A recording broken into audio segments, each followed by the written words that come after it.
everybody. Welcome to our podcast brought to you by the Markov ML team. I'm Deirdre Mahon and I'm in the Markov studio today. So, for all our listeners, Markov provides AI agents for modern go-to-market teams. And it's all about getting work done efficiently and giving you time back to focus on that high-value work. I encourage you to check it out, markovml.com. So, the name of the podcast is it's all about what's data and AI got to do with it. So it's for anybody out there who's relying on data and information every day. And, you want to use AI to hopefully move it with more efficiency.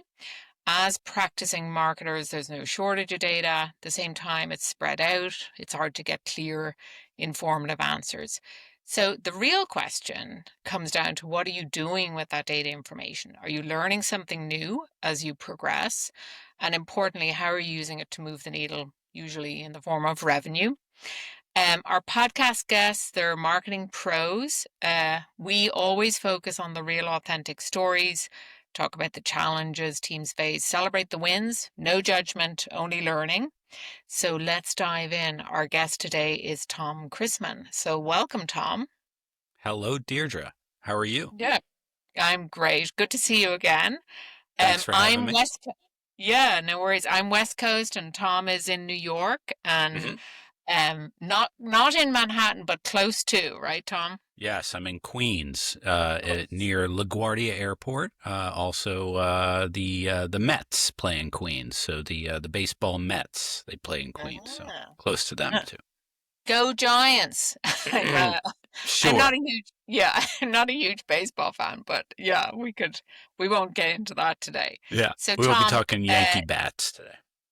yeah, tell us a little bit about yourself, your background, and how you got into the world of creative and now Oh my evangelist. goodness. Yeah. I'm an evangelist at a place called Catch and Release, but I also have my own little agency called Tiny, where we do all the things that big agencies do. But I started I was a graphic design nerd in high school. I got kind of tracked into design in my high school. They said, this kid's not going to Ivy League. He's going to be a designer. So I did that for like 3 hours a day.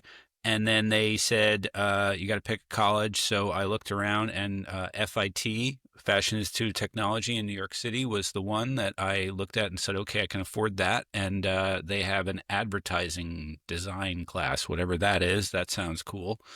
So I did that. And being in New York City, I was able to just get really immersed in the advertising world, which is at the time and still kind of focused in New York.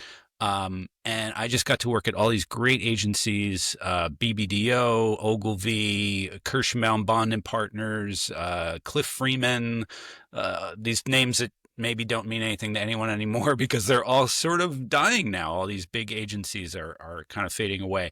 But in the meantime, I became chief creative officer of a couple of small places. And then I was a freelancer when the pandemic happened, and I met Annalisa Gooden, who's the founder of Catch and Release, and somebody I worked with was working here, Jeff Caston, and he brought me in to freelance on some ideas that Annalisa had, and I just sort of fell in love with this place and this technology. And started to become what they said, hey, you're doing evangelism work. And I'm like, okay, that sounds religious and stuff. But apparently in the dev world, the development, web development world, there's these evangelists, and they usually are like developers who then get hired by like a Microsoft to sell their virtualization software, whatever that is. I had to write ads about it, but I never had to use it. But so that's what I do now, and I'm teaching people like myself to use a software, not a software, a product that can go out onto the web and find things in the wild on Instagram, TikTok, YouTube, and license them. So that it's a kind of a new habit that I'm trying to teach people. So I'm literally going person to person, one to one, like teaching people, literally having a master class. We do that. We do ebooks. We do, and all this because I did that for you for a long time, and Yeah. you were my CMO there. So Yeah. Full disclosure. Tom and I go back a few years, and shout out Catch and Release. The quick way to summarize is they're helping you license the internet. In fact, they trademarked it. So I always say, like, why rely on crappy stock, or why shoot it yourself? It's already there. Go Yep. figure out how to access it and use it. So Yeah. big shout out to what you're doing there. And as with anything new, people do need to be educated and evangelized. Like, you're Yeah. inspiring them every day. So love that. Yeah. I tell my kids that I am an influencer. That is my job. Yeah. I am doing what every Gen Z kid wants to be when they grow up.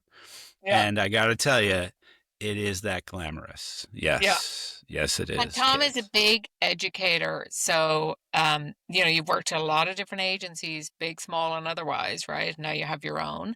Yeah. Um, and you're teaching young people on how to be creative thinkers, which I Yeah. love. Yeah. I run a little ad school called Ad House. You can find it at adhousenyc.com. We call ourselves a not-for-profit because we don't make any profit. That's okay. but we're It's a helping cause. young people to get some ads under their belt, to Yeah. learn how to make ads and how to, take feedback and all those things. And it's really fun. And yes, it is like I'm using the same skills in my job now. Yeah. So it's kind of cool Yeah. how it's all kind of come together. And ads are storytelling. I mean, essentially, I always tell people marketing is simply a conversation that you're having with your market and your buyers, right? And hopefully it's a two-way street, right? Yep. So, if Yep. you're talking at them and they're not responding, something's wrong. But yeah, great. Yeah. And, So and if, yeah. go ahead, Tom. No, I feel like my Wi-Fi being weird right now. We're all good. You're all good. Okay, It's good. Riverside. By the way, we use Riverside for our podcasts. Shout There we out go. Riverside. They actually have a great product. It makes life easier when we're Oh, podcasting. But great. sometimes it feels like it's not Wi-Fi strong, but it's working. Don't worry It about is. that. Okay, great. I'll Yeah. try not to be distracted by that. Yeah, I know. So, you are, by the way, Tom is a huge podcaster, and I listen to a lot of podcasts, but I watched Tom build his podcast muscle over many years. He does an amazing job. In fact, you recently got nominated for a Webbies, so big Yes, shout right. out. Do you Yeah. want to tell people if they want to check you out and if they want to vote for you in the Webbies? Yeah. The podcast is called Lost and Found, Lost in Found, because you get lost in found content. That's the idea. And you can find that at catchandrelease.com/resources and then find the podcast. Or I think we're also on Spotify and all those places if you look Lost in Found. Yeah. But yeah, if you want to vote for us, you can actually go to catchandrelease.com and there's a banner on the front and you can just click on that banner and it will take you to the voting page, actually. That's probably the best place to go for that. But yeah, it's nominated for a Webby. David Bowie has won a Webby. Yeah. I want to Oh, win. I what want a to white win a place. Webby. Yeah. Yeah. Yeah, it's They're coveted. famous for their five-word acceptance speech. I forget what David's were, but No, that's cool. yeah, I'll look it up. yeah, I'm sure it's yeah, on YouTube. yeah. Um, You can. all right. So Tom is a big content creator, and like marketing does a lot of content creation. Mhm. So when we think of data, because data is part of every marketer's job, right?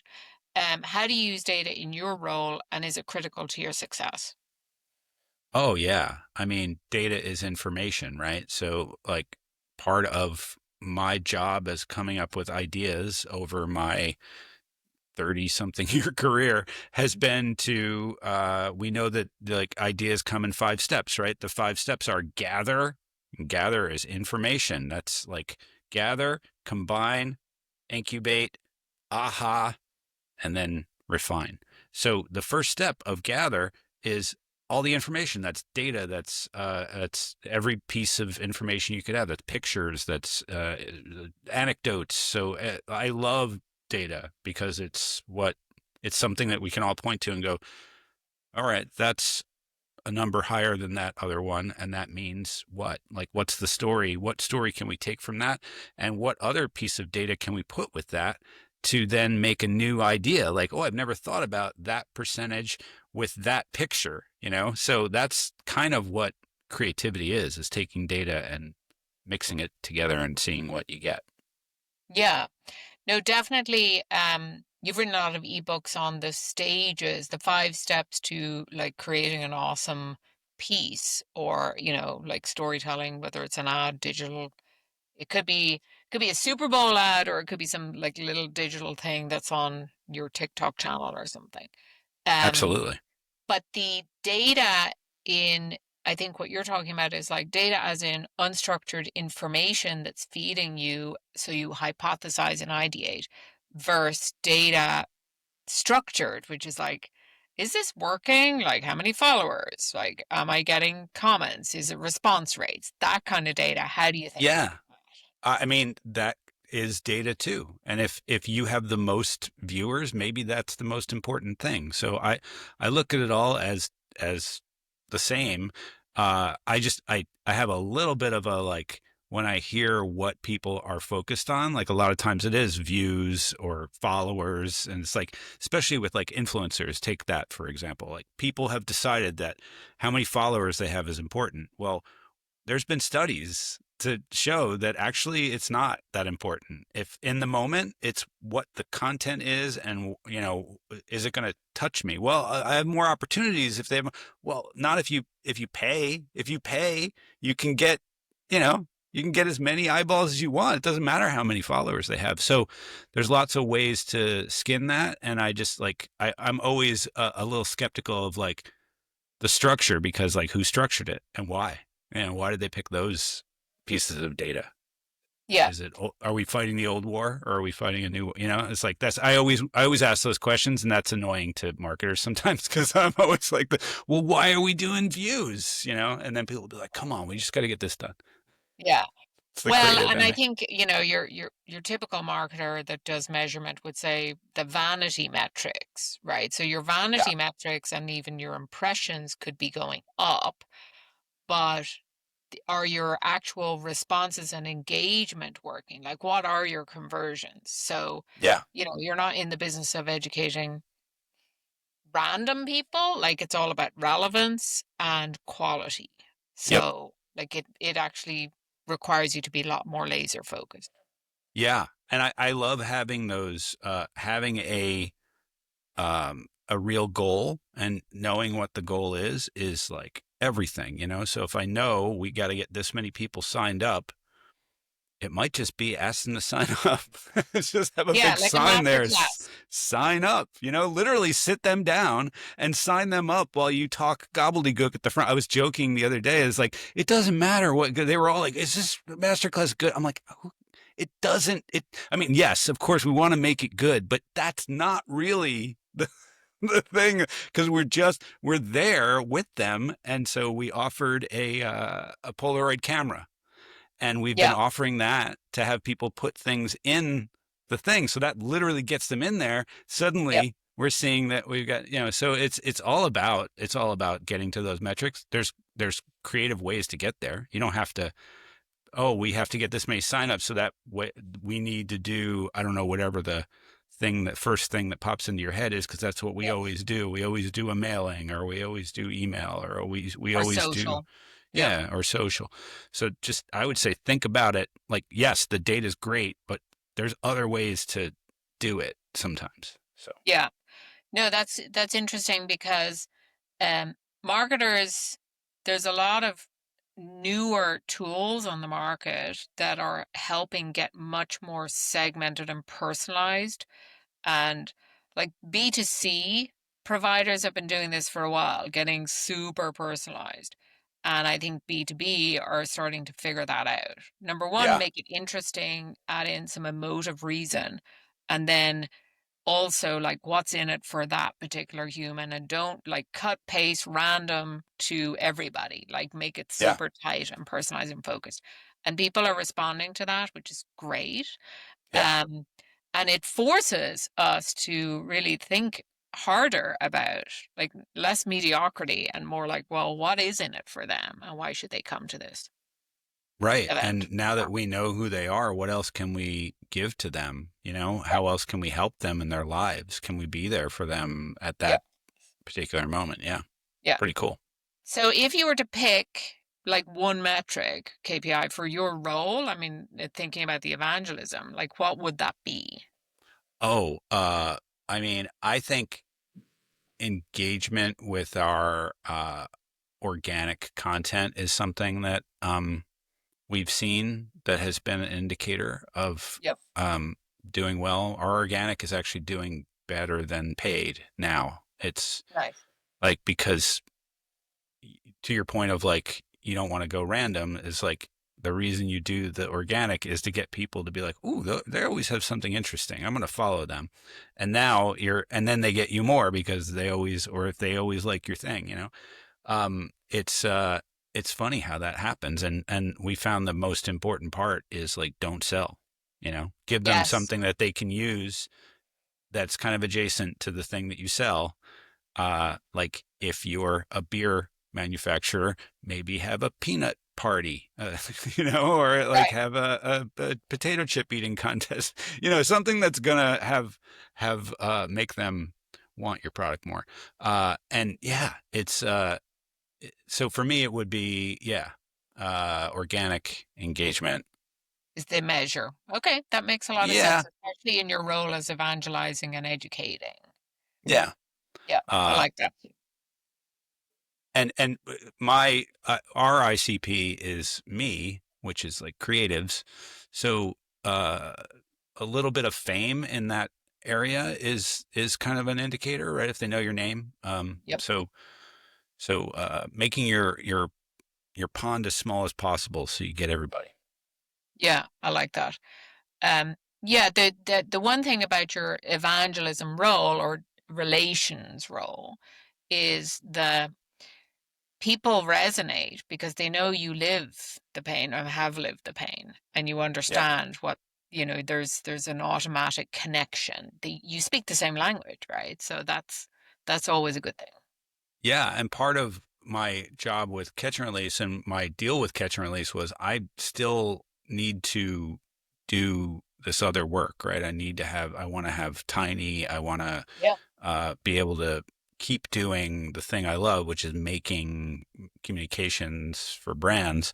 And they were okay with that. And it's great because I get to then tell everybody, look, I use this product, Yep. in my night job, which is, my weekend job, um, which I Tom has love no having. life, basically. No, I mean, my kids are away at school, what do I Yeah. got to do? I Yeah. gotta I get to make more stuff. So it's cool. Yeah. And it's fun, right? It is fun. Yeah. So, okay, we're going to move into some AI stuff in a minute, but I have a couple more questions. What steps can sales and marketing leaders take to get better aligned, especially with your role of like being that evangelist out on the front lines? Yeah. How can sales and marketing get better aligned together? Is that Yeah. what it is? Yeah. Spending time together, hanging out, having fun, doing things, preferably with customers. We had a very successful thing that we did where we just literally ran a bowling league for 8 weeks, and we invited a bunch of people in our ICP to come and bowl with us. And it was a very successful event. Every week we had over 100 people that were there hanging out, or sometimes from 60 to 100 people would be there. Yep. And yeah, just hang out together. And sales and marketing, if you're in the same place, oh my God, that's great. Try to have some time where you're not just talking about the work, because Yeah. getting to know each other and wanting to help each other is sort of goes hand in hand. So, doing that, Fascinating. and and asking them to help with things. So if you're in sales, asking marketing to, I mean, you're always asking marketing when it comes to things, but if you're in marketing, ask sales to, look at stuff, ask them to write the copy, or ask them to, have like what are your thoughts? Like brainstorm with them. I find that if you can, at the end, have a thing that you can point at and be like, we made that together. Yeah, It's so fun for everybody, because not everybody can do the things that you can do as a marketer, right? Not everybody knows how to like make it go viral on, LinkedIn or whatever. exactly. So help them get better at it. Yeah. And yeah, I think you help everybody. Get them involved. Absolutely. We are social animals and we love that connection. And when you get some to know somebody better, the trust starts to build. So then when you actually start doing business together, you can have those difficult conversations. It's just so much easier, right? You're not strangers trying to get work done. Absolutely. Yeah. Yeah, Yeah. I love that. By the way, Tom, I know about his bowling league. It's called Mad Men Bowling League, and it's That's like an right. annual thing now. Yeah. And super impressive. Tom actually started it way back before the pandemic, and Yeah. people love it. They even create their own team names and T-shirts. Pretty They cool, right? did. They're Yeah, very creative. They kind of, I didn't have to do much. I just had to sort of organize it and get everybody there and make sure we had the lanes. So yeah, and you guys handled a lot of the behind the scenes stuff. So yeah. Like for our listeners, just the advice would be to think of opportunities where you can have more face time with your prospects and your customer base, and something unique. We are social people and we do like to have fun, right? So yeah, even like no matter what the persona is, it could be a developer crowd or a marketing crowd or creative, it doesn't matter. We still yeah, like to get out. Yeah. people love to hang out. Yeah. So you're a big TikTok contributor. Do you have Mhm. suggestions for our audience on how to use that channel? Yes, I do. My biggest thing is to get on it. So whatever it is, Blue Sky, TikTok, any of the channels where you want to see what your audience is doing, get on there. And a lot of there's so many meetings I've had with people in advertising, people where I'm like, "Are you on TikTok?" And they say no, and I'm like, what?" Yeah. Because that's literally where all the ideas are. Like there's so many. You could just like marketing alone, like marketing talk is genius. I feel like I get smarter every time I go in there.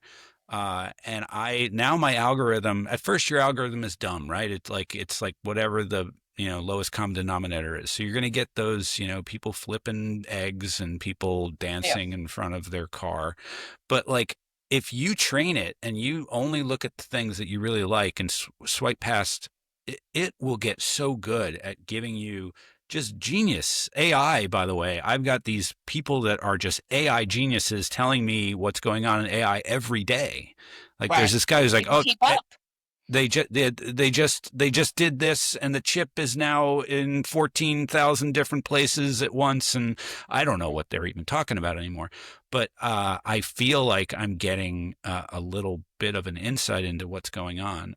So Yeah. I spend all my time there. I literally Nice. like I'm always there Yeah. learning, and I save things into like folders, and then I go back and I'm like, oh, there's a music folder where I have all the music. Yeah. Here's all the recipe folders.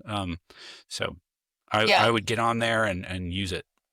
Yeah. And it's bite-sized, digestible that would either spark creative ideas or educate and inform you. Yeah. And you can, I guess it depends on our listeners' audiences may not be TikTok listeners and viewers, but as a marketer, it's still very valuable. Yeah. And Would you say? it's you don't know. Yeah, yeah, and you don't know. I'm a 54-year-old man and I'm on TikTok, and I'm a 50-year-old guy living in Queens who writes copy. Like you'd be like, he's not on TikTok. Yeah, I'm totally on TikTok. I love TikTok. I think it's the Yeah, best. I love it. And by the way, YouTube is moving towards a TikTok model. They are Okay. now they call it shorts, but I think they're even going in a different, like they're changing the algorithm for shorts. So it won't just Yep. be things you're subscribed to anymore. It will be, you'll get those organic, like, hey, what about this? Because Yep. that's the genius of TikTok and why they can't monetize, to be honest. Because if they monetize that, which is what Instagram did, they'll ruin it because it'll Yeah. be like, why do I keep getting these things for this movie that's coming out? I hate that. I hate these Marvel movies. I keep getting like, it's going to be like, oh, I don't trust the algorithm anymore. So like part of it is like, what's the point where you want, I remember when it happened to Instagram and it was like, it's all ads now. Why is it all ads? It used to be all Yeah. my friends. Now it's all ads. Yeah. I hear It that. changes the experience. Yeah. Okay, so we're going to switch gears on the topic of AI and marketing and how teams are adopting so they can be smarter and faster. So I am aware of your thoughts on AI tech broadly speaking, and maybe that's evolved or changed since we last talked. So what's your current view on AI and how it can impact marketers day to day? Yeah. I think it is just a genius time to use things. Again, like go out and use all of these AI things. Go out and find a way and use them and just learn a little bit. Just do it a little bit every day, and you will be so smart so quickly in how it works. I still don't understand it all, but I'm starting to have ideas that are like, oh, I could totally do that. And I run a little agency called Tiny where there's 3 principals and we don't have any other staff or overhead. And we just get a team together on every project. And AI is the first team member on everything, and we use it to research. We use it to, brainstorm. We use it to make comps of things so quickly, just to show a client and say like, it'll look kind of like this, and Right. it's genius. What it's not good at is like the details and the craft, and it will give you the dumbest ideas, and I often chastise it, and I like to tell it it's terrible. It's not. It'll never be human, and I like to poke at it. It's definitely going to torture me when it does come to life and kill us all. But Meanwhile, until then, no, I do like using it to just get my brain open to something, to the yeah, first when you're thoughts. stuck. Sometimes I'll just like write in like a whole, like I'm thinking this and this is why and this is what I want to happen, but I'm afraid this is going to happen. So how would I do that? And it like, like it's incredible. Yeah, The LLMs are incredible. I feel like the graphic stuff, why are we doing that? Like, what are we yeah. doing? Like, we've got cameras, we've got actors, we've got beautiful photographers. I don't know Beautiful why we need, people, real yeah, we've got humans. beautiful, real, actual humans who would love to do the job. Yeah, We just don't want to give them health care. I don't know. Like, it's like there's a point where it's just like, it's gross. yeah, Also, all of the energy that it uses. And it's like, are we not realizing that we're past the point of no return on I guess we are, maybe. I don't know, but yeah, there's a lot to it that I'm just like, why? It was like NFTs. Like I was like, what are we even doing? Like, why are we really building this NFT thing? So I'm awestruck by it and I'm scared of it, but I also love using it to make stuff that I need to make. So yeah. And it's your little co-pilot. Or one person one day said to me, it's like my non-judgmental sidecar, like yeah, so, you can tap into it for lots of great things. And yeah, like you said, like get off the ground with some content piece, get some thought starters. It'll probably have some good ideas and some crazy ideas, yep, but lean on it for the right set of use cases and tools, right? yeah, And so I'm assuming then you use ChatGPT. I know you used other tools like Jasper for like writing. Outside yeah. of ChatGPT, are you using a bunch of different LLMs, or what's your favorite use Uh, cases? I actually have a new thing called, what's it called? Hold on. It's in my email now and I'm using it and Gemini? it's really crazy. No, it's called Seraph. Seraph.ai, Yeah. and it's kind of an LLM. It's agent based, I guess. I don't know, but I've got it set up in my Gmail, and it goes through and it tells me what I need to respond to, what is just information, and what is garbage. And then it, Yep. in the responded to ones, it'll write the response. Like it doesn't send Nice. it, but it Yeah. writes it so that Yep. when I get there, it's like, oh, hey, yes, I can be there, and it actually goes into my calendar, and so I love that. Nice. That is my new favorite thing because I'm not very good at organizing. So like I feel like these things can take the place of other human beings, like an assistant, a Virtual assistant. Yep. yeah, project manager, things like that. And I think, Yep. built into these new tools, I think there's going to be so many great, I mean, even Canva, like playing with Canva or playing with CapCut, it knows, oh, you probably want to cut it here. So it like gives you Yep. like a hard stop there. And that's little things like that where I'm like, oh my God, that is so great. It like, Yep. I can be really quick, but also I can be precise, and Yep. I can like it can learn it's learning in the responses when I change it, it learns, oh, he doesn't like that word, he likes that word. Nice. So it's starting to write like me, which again, it's definitely Yeah. going to murder me someday, when I it's I going to do sneak love up how you. behind me. Yeah, I love how you're the eternally curious and always experimenting and just jumping in. So I think Yeah. like a lot of our listeners today who maybe are like, I don't know how to use it or I'm a little scared of it. Like sometimes you just have to jump in and start, No, right? nobody knows anything. That's We're all remember that. learning. We're all learning. Yeah. Nobody knows anything, Deirdre. Like everyone's an idiot. That's when you realize that and you go, oh, okay. We're all I was teaching my kids to drive, and I was like, just imagine everyone out here is a psycho, and just they can do anything, and like just know that everyone around you has no idea what they're doing. yeah, yeah. I love Everything will be okay. yeah. I'm sure they were like vigorously taking notes on that advice. Oh, they're very good drivers, very Yeah. very scared Or of everything. the opposite is also true where your kid's telling you you don't know anything. Oh yeah, that's Yeah. right. Even though we've Yes. been on the planet longer, but yeah. Yeah. Sometimes I don't. Yeah. Yeah, yeah, it's okay. Always a student. Yes. So, when working with other team members, so I know you do this like with the social team and your demand gen, your sales, how do you bring others along to embrace AI? Like, do you have some tricks or things that you could share? Practical. Just showing them that you use it, and sharing your knowledge, showing that you don't know what you're doing with it, and that's okay. Like just modeling that sort of behavior of like, let's try it. Who Yeah. knows? Learn together. Yeah, learning together is so fun. And if I'm not learning, I'm not happy in my role. So I'm always like, oh, okay. If I'm learning something, then I'm good. Yeah. So yeah, just it, maybe teach it. Maybe that's the best way to learn it is like, teach, maybe you start a weekly, like I'm going to show everybody a weekly AI thing every week. Like Right. if you want people to do something, show them that you're serious about it. Yeah, I like that. So besides just a couple of last things, and we're almost at time here. So I know you said like, why are people using it for visual creative? Like Yeah. AI just generate.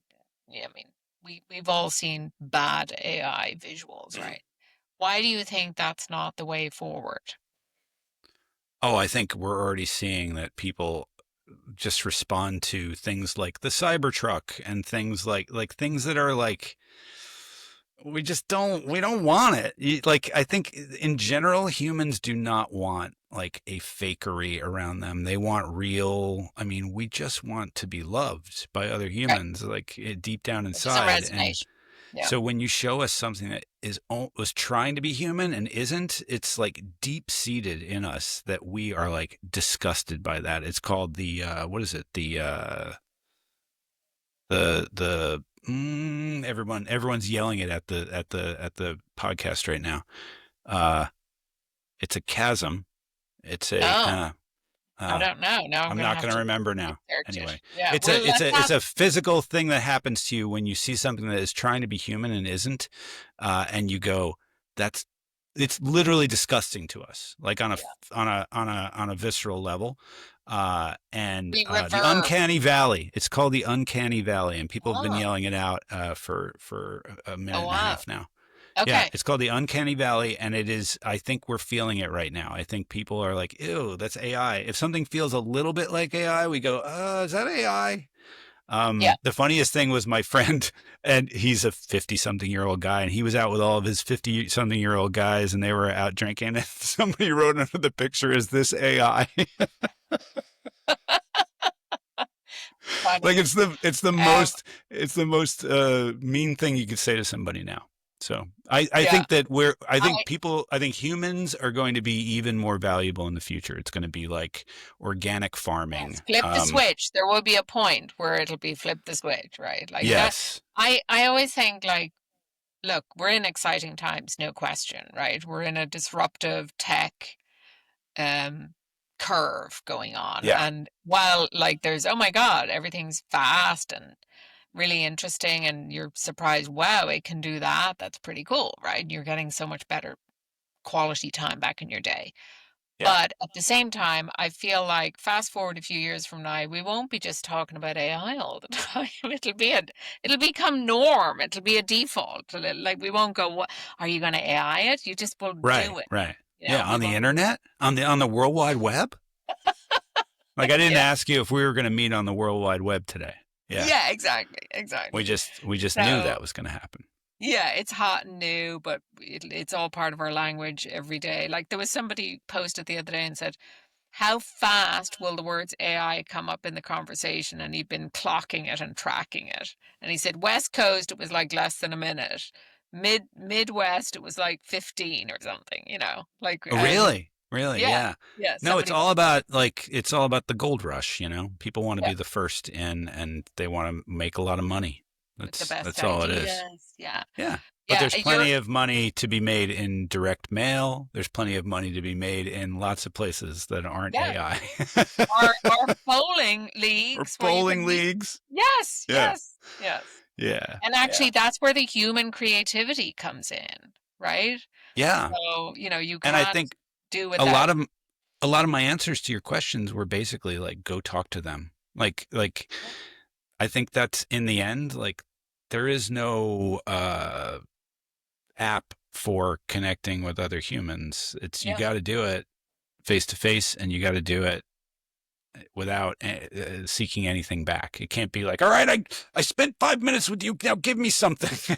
You Yeah. know, we Or need you're not that going sort of. to commerce and transact tens to hundreds of millions of dollars or, you know, tens of thousands of dollars with your business transactions by AIifying your way through it, right? People No, still want to talk to you and ask you questions, right? They want the FaceTime.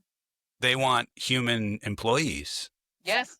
Yes. They want to speak to a human. Like, how Yeah. many times have you been on the phone and you just want to speak to a human and you Yeah. can't? That's Yeah. crazy. That's Yeah. crazy. We've gone Hit too zero. far. So, parting words of wisdom before we sign off for today. Anything to share with the team or the uh, listeners, I should say. Stay human. Stay human. I love it. Yeah. Keep it human. Yeah. And Tom, this has been fun. I appreciate you're a your great time. human. Yeah, And I love love hanging you. out with you, Deirdre. And Yeah. when next time you're in New York, come by and samesies when I'm out there. Yeah, absolutely. All right. Thanks everybody for listening in. Take care. Thank you. All right. Bye. Bye bye.